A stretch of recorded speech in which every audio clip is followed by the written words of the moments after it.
Kaulah itu langit Jakarta membara, ribuan mahasiswa tumpah ruah, melakukan aksi hingga malam dan pagi, menuntut satu kata reformasi.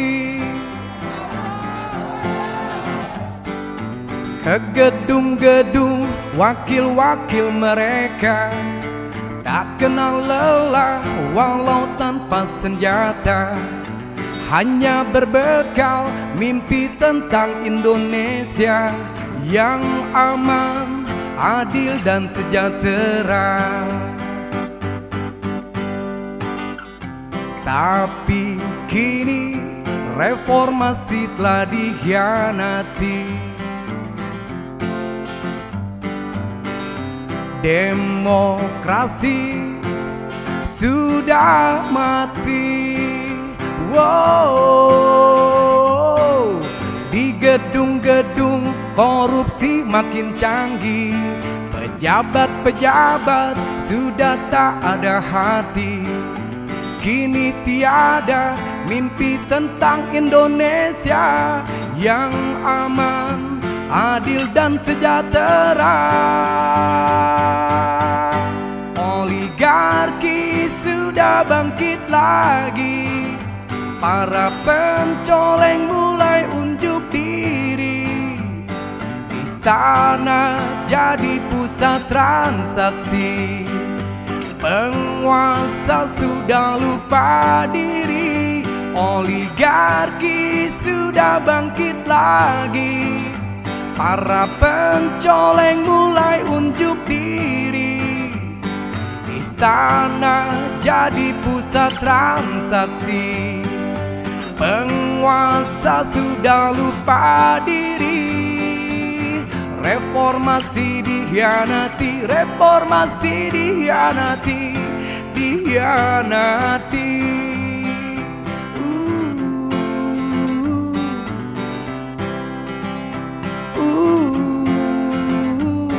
Di gedung-gedung korupsi makin canggih, pejabat-pejabat sudah tak ada hati. Kini tiada mimpi tentang Indonesia yang aman, adil dan sejahtera. Oligarki sudah bangkit lagi, para pencoleng mulai unjuk diri. Istana jadi pusat transaksi, penguasa sudah lupa diri. Oligarki sudah bangkit lagi, para pencoleng mulai unjuk diri. Istana jadi pusat transaksi, penguasa sudah lupa diri. Reformasi dikhianati, reformasi dikhianati, dikhianati. Reformasi dikhianati, dikhianati.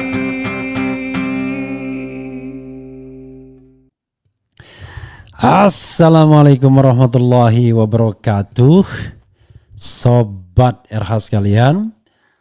Jumpa lagi kita di channel yang keren ini, keren jadas.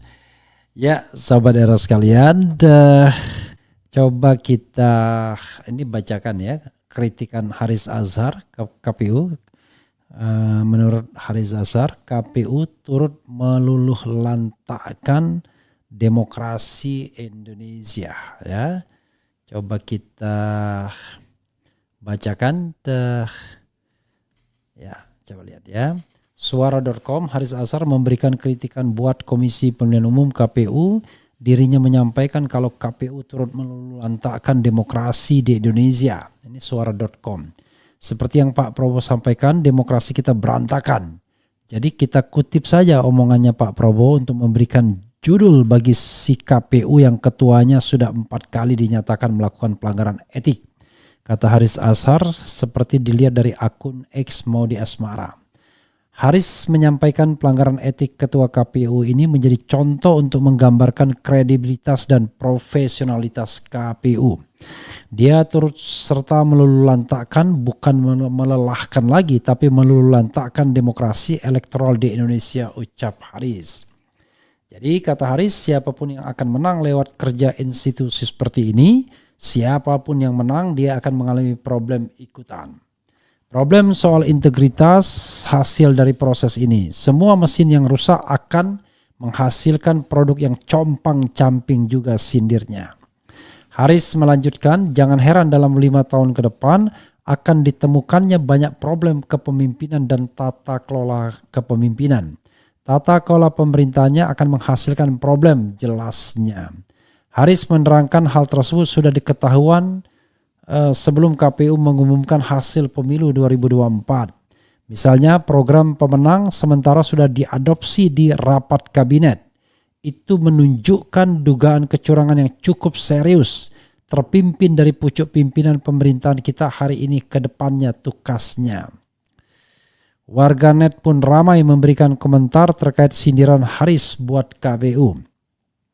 Bukan hanya KPU, semua penyelenggara pemilu saat ini ibarat ikan dari kepala sampai ekornya busuk semua, ketus warganet. Dan hapus saja si lembaga itu, ganti refresh, independen, yakinlah akan tumbuh demokrasi waras, kata warganet. Ya sahabat era sekalian, itu tadi sindiran dari Haris Azhar ya. Perlu diketahui, dipahami, Haris Azhar tidak masuk tim 102 apalagi 03 apalagi 02 ya. Dia independen, bekerja dan bergerak di society, seorang lawyer juga, tetapi juga seorang aktivis HAM ya. Dan demokrasi itu adalah bagian dari HAM, yaitu right to vote dan right to be elected. Hak untuk memilih dan hak untuk dipilih.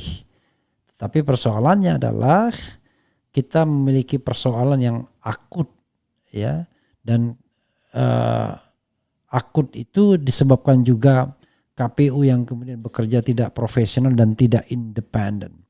Bayangkan, ketua KPU sudah 4 kali dinyatakan melanggar kode etik dan 2 diantaranya mendapatkan peringatan keras terakhir. Tapi apa yang terjadi? Dia tetap berkuasa. Bahkan ketika debat ya, memimpin doa. How come seorang ketua KPU yang bermasalah, salah satu masalahnya adalah dua diantaranya pelanggaran peringatan berat terakhir ya, peringatan keras terakhir, tetap punya backing, punya kekuatan yang melindunginya sehingga dia tidak tetap di singgasananya secara terus menerus ya. Ini yang kita harus garis bawahi sahabat era sekalian. Jadi KPU meluluhlantakkan. Dan memang from the beginning kita sudah tahu kalau KPU tidak di backup oleh partai-partai politik, maka dia tidak akan bisa jadi apa-apa, tidak akan terpilih orang-orangnya. Bawaslu juga demikian. Maka kata Husnul Maria, mantan anggota KPU yang juga doktor ilmu politik, Bawaslu itu bawaan siapa lu. Dan memang demikian.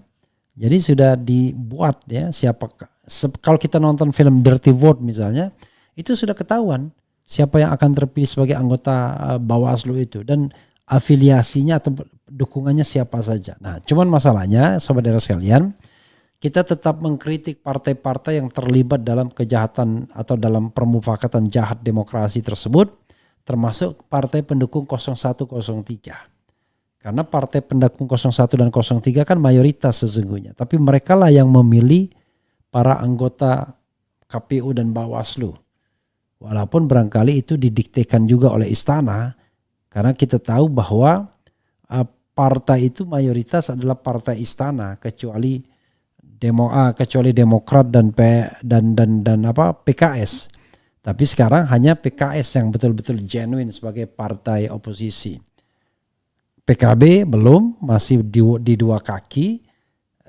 PDIP juga belum, masih dua kaki. P3 dua kaki, termasuk juga Nasdem dua kaki. Jadi wajar kemudian kita mendapatkan anggota KPU dan Bawaslu yang lebih pro ke istana ketimbang pro pada pemilu yang jujur dan adil, ya. Terus terang, kadang-kadang kalau kita bertemu anggota KPU dan anggota Bawaslu, kita heran. Ini sesungguhnya jubir dari paslon tertentu atau penyelenggara pemilu yang